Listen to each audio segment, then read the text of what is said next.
पहली नज़र का प्यार। सुशांत 24 साल का, दिखने में डिसेंट और स्मार्ट लड़का था।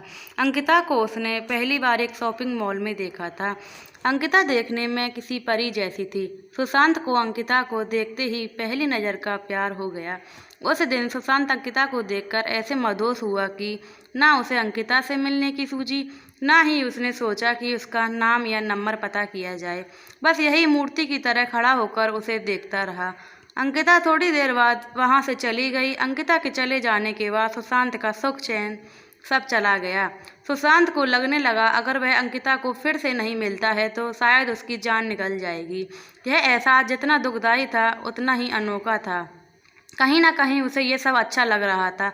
शायद यह प्यार था, सच्चा प्यार। अंकिता को ढूंढने का और कोई जरिया था नहीं, इसलिए सुशांत अब हर दिन उसी मॉल में जाकर इंतजार करने लगता कि किसी दिन अंकिता वापस आएगी तो वह उससे मिल पाएगा। पूरे 2 हफ्तों तक वह लगातार उस मॉल में जाता और पूरा पूरा दिन वहां पर अंकिता का इंतजार करता और हर आने वाले जाने वाले लोगों पर नजर रखता। 2 हफ्ते बाद उसके सब्र का फल उसे मिला और एक दिन अंकिता खुद उसी के सामने आकर खड़ी हो गई।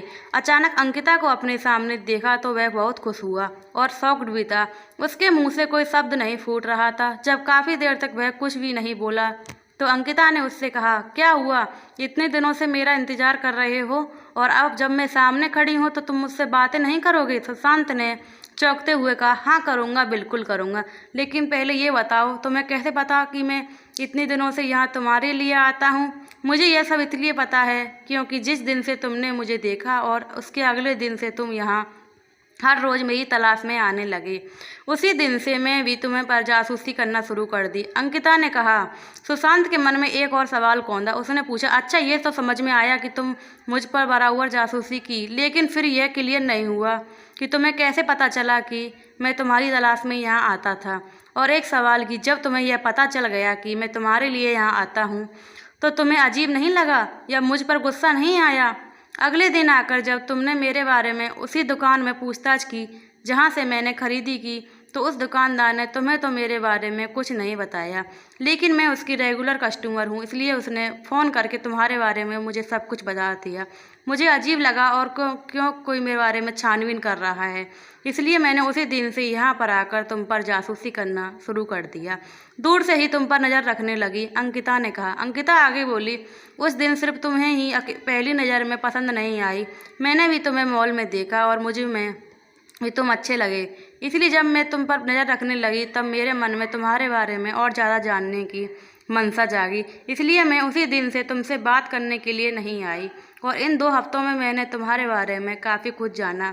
मुझे यह पता चल गया कि तुम मुझसे इसलिए खोज रहे हो क्योंकि तुम्हें मुझसे प्यार करने लगे हो, लेकिन मुझे इस बात को कन्फर्म करना था कि कहीं तुम्हारा प्यार सिर्फ शारीरिक आकर्षण तो नहीं, जो अक्सर इस उम्र में हो जाया करता है।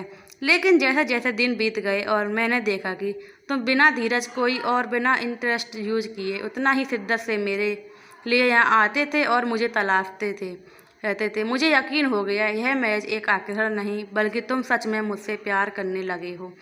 इस बात को तब और ज़्यादा मजबूती मिल गई जब मैंने तुम्हें देखा कि मॉल में मुझसे भी ज़्यादा सुंदर लड़कियाँ तुम्हारे पास से गुजरती थी, लेकिन तुम उनमें सिर्फ मेरा चेहरा देखना चाहते थे। इन 2 हफ्तों में तुम पर नज़र रखते रखते मेरे दिल में भी तुम्हारे लिए प्यार जग गया और मैं भी प्यार में आकर्षण नहीं है क्योंकि मुझे अभी अब बिना तुम्हें देखे चैन नहीं आता और मैं वही चाहती हूँ जो तुम चाहती हो, इसलिए आज मुझसे रहा नहीं गया और मैं तुम्हारे सामने आकर खड़ी हो गई।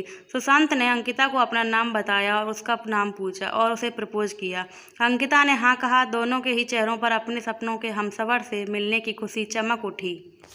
प्लीज़ दोस्तों, अगर कहानी अच्छी लगी हो तो चैनल सब्सक्राइब करें, वीडियो लाइक करें।